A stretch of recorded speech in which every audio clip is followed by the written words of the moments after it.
Hey everyone, Eric Thompson here. Welcome back to the channel, okay? And as always, I'm talking to you, hoping that you are doing well as we consider, I always forget to look to see what number it is before I press the record button, as we consider number 68 on the AFI Top 100, Unforgiven. And I hope that you'll forgive me for being behind on the reviews a little bit. I did so well there for about a week, and now I've taken about 2 weeks off. And so here we are back at it with number 68, Unforgiven, okay? Clint Eastwood directed film, winner of 4 Academy Awards, including Best Picture. Surely on the AFI Top 100, due to its potency as a modern Western, okay? And, hold on, was it Roger Ebert or some critic said that in his estimation, perhaps hers, Unforgiven was one of the better Westerns and maybe the best Western since the days of John Ford, okay? And his incredible line and lineage of Westerns.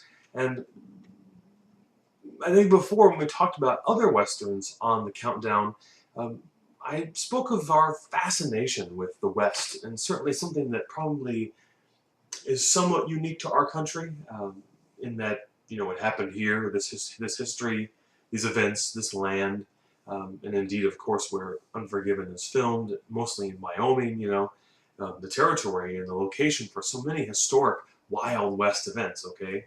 And so as Americans, we definitely have a very interesting, curious fascination with the West. Of course, other countries share it as well. And so it's sensible, and it makes sense to me anyway, that there would be several, indeed, Western films on the AFI Top 100. And of course, this film remains relevant because of that, because it is a great modern Western. I don't think since then we've really seen anything out of the ordinary. I've mentioned before, of course, the likes of 3:10 to Yuma and Seraphim Falls and Appaloosa, I guess. Quentin Tarantino approaches the spaghetti western in his films. All of his films are sort of an homage to spaghetti westerns and samurai movies, and so he also kind of brings in elements and feelings from western films. But Unforgiven is really the most recent great western that we've had, and maybe we'll see another one someday, although it's nothing I would hang my hat on exactly, but it's okay. If this is the last great western that there ever is, we're going to be alright. Now, for those who have not seen the film, okay, I want to be tactful with giving away too much. No spoiler alerts this time, okay? Suffice to say, Clint Eastwood lives the life of a humble farmer with his 2 kids, no wife to be seen, and we come to know that in his past, he had a very sordid past in which he was renowned for being an outlaw and a gunfighter. There's an altercation in a town not too far from where he lives, kind of far, I guess, but not too terribly far, and someone comes to get him, Clint Eastwood, to go and get the bad guys, you know, to take out revenge, to collect bounty on this guy who had cut up a woman. And so, you know, Clint Eastwood agrees to go along, and he picks up his old friend Morgan Freeman along the way. Freeman, of course, is always tremendous, and in this film, I mean, just going from driving Miss Daisy to, you know, to being a cowboy to doing all these other things, playing God, and he really just, he's amazing. And so he comes along as well, and the 3 of them go out to do what must be done. Of course, you must see the movie to figure out what happens. Suffice to say, Eastwood's character is very resistant to getting too much into the killing, too much into the bandit behavior, okay? And eventually, something happens in the movie that sort of causes him to snap, and that snapping leads to lots of things. You'll see. Oh, of course, Gene Hackman, how can I forget him as well in this film? And Gene also is excellent. Now, that moment when Clint Eastwood abandons himself reminds me of a lot of things.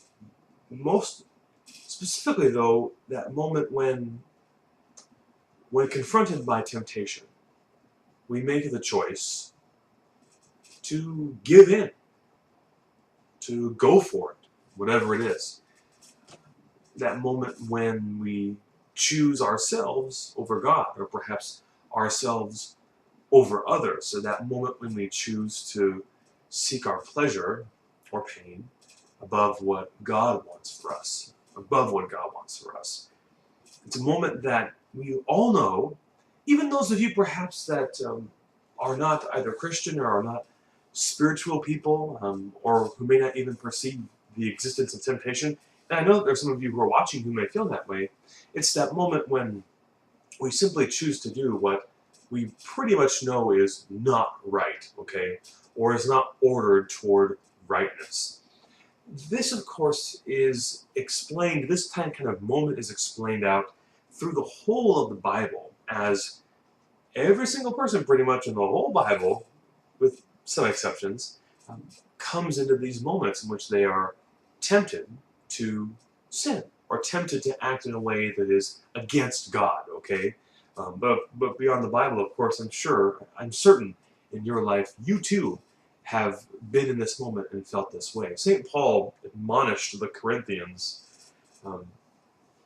really explaining this to them, because in that moment, the temptation can be so strong and we feel like we have no other option, nothing else to choose or to do.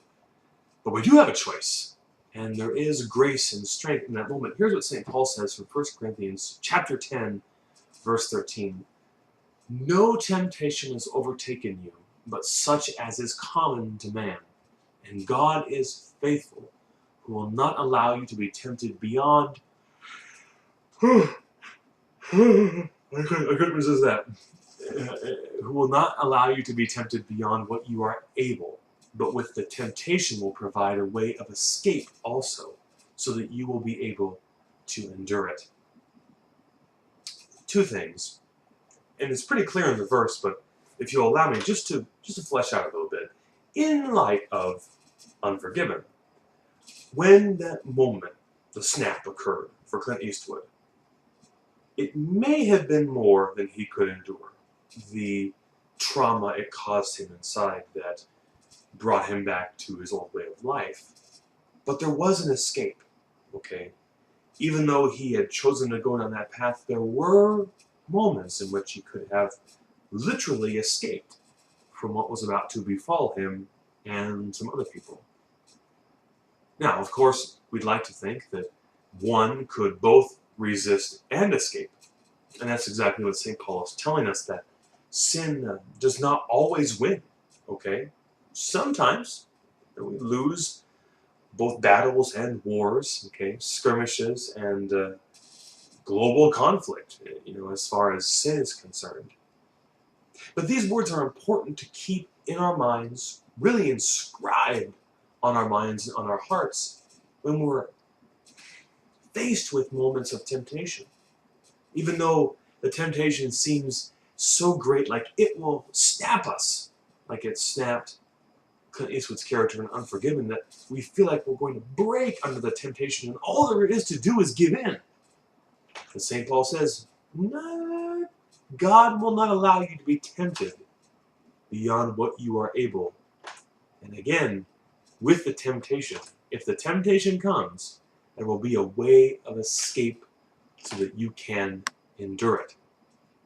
Now, what the temptation is for you, what the way of escape is for you, only you and God will know, but it will exist for you. Watch Unforgiven. Please do, it's excellent. And see the results of what Clint Eastwood's character chooses to do. While dramatic in its telling, sometimes the results can be also as gruesome for us if we choose sin over what God places before us. Number 68, Unforgiven. Frankly, a lot of thoughts in that movie, a lot of layers. And Clint Eastwood himself seemed to comment that, you know, the movie was made something as a some of awareness is when it came to society, guns, gun control, gun treatment, violence. But to me, it rings on many more levels. This being truly, friends, just one. And so please watch it. If you watched this movie and saw or felt something else, hey, leave me a comment below, okay? On Facebook, on YouTube, you can tweet at me, I guess, on Twitter if you want, although I have no followers, I don't think. It's a good thing we're done with the review because I've got to get to bed. But that is number 68. Number 67, hopefully coming very soon indeed, friends. Thank you, as always, for watching. Like and subscribe to the channel if you care to. I would sure appreciate it. Welcome to those who have subscribed recently. Some new friends, some folks that I don't believe I'm familiar with, but I'm kind of getting to know a little bit through the channel. I appreciate you guys being here and watching the video. Share this video with someone you love, okay? Someone who maybe needs to hear an encouraging word about temptation and sin. Maybe someone who likes Westerns. I know exactly who I'm going to tag in this video post on Facebook. My dear friends who like Westerns just like me, okay? Thanks as always, friends, for watching. Hey, if you haven't seen it, check this video out. I don't even know what video it's going to be. I'm just going to put it up there and put an annotation on it. You click on that video, it will take you to a new tab in your browser, and you can enjoy that, whatever that is. Who knows what it will be? You alone will find out, except for me when I put the thing in the video with Vegas. Okay, friends, thank you so much, truly, as always. I really, really do hope that you are truly doing my 6-shooter well. Doing well. Thanks, friends. Bye. 6-shooter.